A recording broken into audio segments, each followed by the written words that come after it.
Bem, pessoal, muita gente aqui perguntando, né, nesses acidentes, como um avião às vezes cai, ele está relativamente inteiro e morre todo mundo, né? O que acontece no trauma, no acidente, porque tanta gente morre? Eu vou contar uma história curiosa e bem interessante, porque isso começou com um médico recente, 1976, ele estava pilotando um avião de pequeno porte, né, na Califórnia, indo para outro estado, né, e com a família dele inteira, os filhos, 4 filhos, né, a esposa, e de repente esse avião caiu em árvore e conseguiu relativamente fazer um pouso, né? Mas a gente tem 2 mecanismos do trauma, né? Quando você tem uma aceleração assim horizontal e tem a questão da aceleração vertical, né?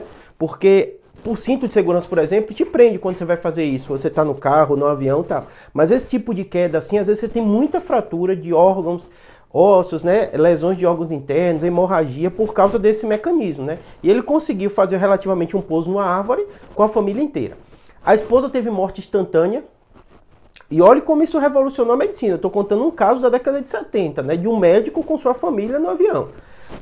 Que foi muito parecido, né, com vários casos recentes, né, que às vezes você vê o avião caindo, né, relativamente inteiro e morrer todo mundo, né. A esposa dele teve morte instantânea, né, e ele começou a cuidar dos filhos. Ele e um outro filho tiveram lesões mais leves, então estavam conscientes e tal, e os outros ficaram mais graves, né, e ele começou a tomar conta desses filhos, né. Porque ele, ortopedista, né, as fraturas, ele chama muita atenção em todo tipo desse acidente. Então, fratura de membro superior, membro inferior, bacia, né, são locais que às vezes, pescoço, coluna, que no momento da fratura, né, além de você ter a lesão óssea, né, você tem sangramentos também. Então, hemorragia é uma preocupação e a questão também das vias aéreas. Resumindo para vocês entenderem, com essa tragédia na família dele, né, década de 70, ele começou a cuidar e foi para um pequeno hospital. Outro detalhe, normalmente quando você tem queda desses aviões, às vezes é perto de aeroporto e tal, às vezes são regiões mais distantes.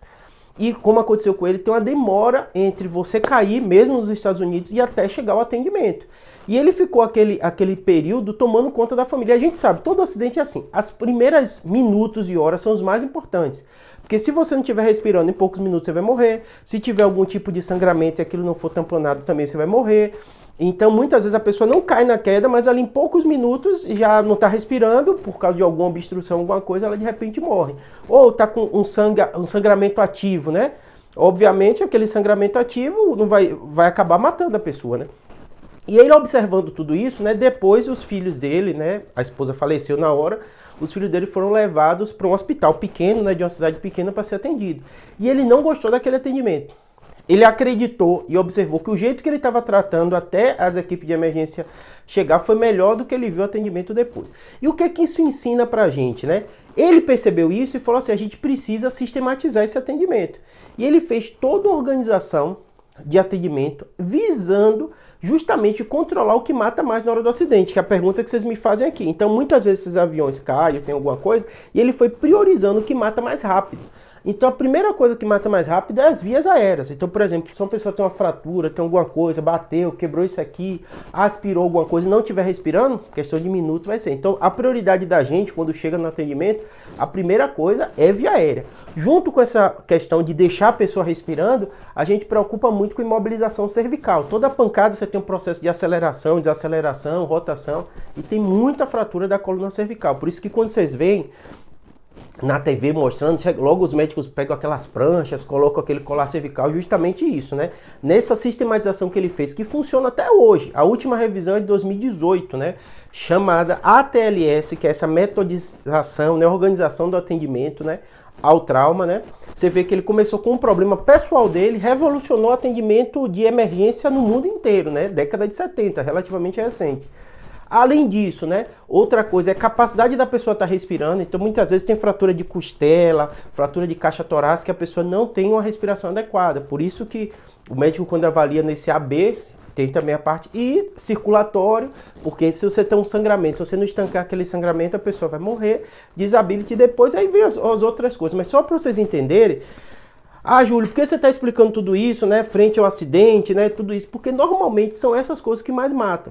E a ciência, ela faz isso, ela tem um problema, identifica isso. A gente sabe que muita gente morre na hora do acidente mesmo, não tem jeito. A maioria dos acidentes de alto impacto, né, queda de avião, né, carro, helicóptero, né, é morte quase instantânea, porque a pessoa tem lesão disso ou não está respirando e tal, e não dá tempo do atendimento chegar. né? No melhor lugar que você esteja, né? Ou teve uma explosão, alguma coisa. E você que vê aquilo, você tem que ter calma, porque o ideal é você chamar quem tem condições de fazer o atendimento. Óbvio que é difícil você julgar o impulso humano, né? Na hora que você vê uma tragédia, cada um reage de um jeito, né? Mas racionalmente pensando, você tem que chamar pessoas que façam esse atendimento de forma adequada. Porque às vezes tem uma fratura cervical e tá tudo alinhadinho. Aí você vai movimentar, termina de lesar a medula, né? Tem um vaso que tá ali tamponado porque um ferro entrou, alguma coisa, você no afã de puxar, destampou naquele vaso, a pessoa sangra e morre. Então todos esses cuidados, eles são muito importantes. Você chamar quem sabe fazer o atendimento. E por quê? O que é que mais mata? Lembrando, quando a gente fala dessa organização A, B, C, via aérea, é o que mata mais rápido que você dá o atendimento. Mas o que mais mata no trauma é o trauma crânioencefálico. O cérebro da gente, né, que é o que a gente lida, está dentro dessa caixa. E nesse processo, às vezes, de aceleração e desaceleração, tanto vertical, no caso da queda de um avião, né? Ou aceleração assim horizontal, ele chacoalha. E nesse chacoalhar, esses vasinhos muitas vezes se rompem ou se chocam contra o osso. O osso está mais rígido, ele vai e aí às vezes tem um sangramento. Então o que mais mata no trauma é o que eu lido, que é o trauma crânioencefálico. Ele lidera isso. Mas ele vem muito associado. Muitas vezes a pessoa tem esse trauma crânioencefálico, que é o que mais mata, mas tem muita fratura, né, de membros superiores, membros inferiores. A gente vê muito bacia, coluna cervical também, né? E em ordem de prioridade é aquilo que eu falei, via aérea, porque se você não estiver respirando na questão de poucos minutos vai morrer. Sangramento, está ali sangrando, um vaso aberto, né? E não foi contido agora. E o Brasil, que eu falei aqui, alguns criticaram, assim, é líder sim. O Brasil é um dos líderes mundiais com o SAMU, o sistema de emergência, né? E também com o corpo de bombeiros do tempo de resposta, tudo. É perfeito, não é perfeito, né? Mas no trauma, em especial, né, tem outros setores também, a capacidade logística do Brasil é muito boa, exemplo no mundo inteiro. As pessoas chamam e é tido aquele atendimento, com bombeiro, com tudo, não é simples. Fazer um resgate de avião, né, tirar corpos, tem um risco de explosão, tem uma série de coisas. E o Brasil tem essa logística boa, tá bom? Espero que essas tragédias também ajudem a gente a entender os riscos, os problemas.